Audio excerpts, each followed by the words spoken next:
જય શ્રી રામ।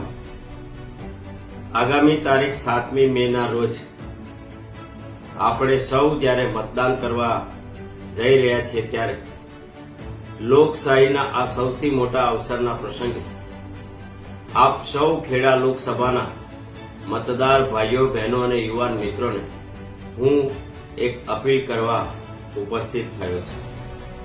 છેલ્લા 10 વર્ષમાં દેશના યશસ્વી તપસ્વી આધ્યાત્મિક રાષ્ટ્રપુરુષ આદરણીય નરેન્દ્રભાઈ મોદી સાહેબના નેતૃત્વમાં સમગ્ર ભારત વર્ષે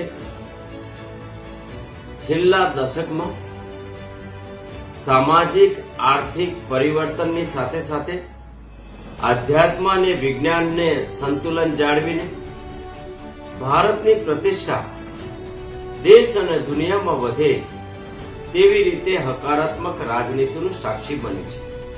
ત્યારે આપણે સૌ સાથે મળીને રાષ્ટ્રહિતમાં આપણા રાષ્ટ્રના આવા તપસ્વી પ્રધાનમંત્રીના નેતૃત્વમાં આવનારા વર્ષોમાં દેશ વિકસિત બને એ દિશામાં સાથે મળીને પ્રયત્નો કરી રહ્યા છીએ। ત્યારે આપ સૌ ખેડા લોકસભામાં 100% મતદાન કરીને અમને સૌને આશીર્વાદ આપો એવી આપ સૌને મારી નમ્ર અપીલ છે। જય શ્રી રામ।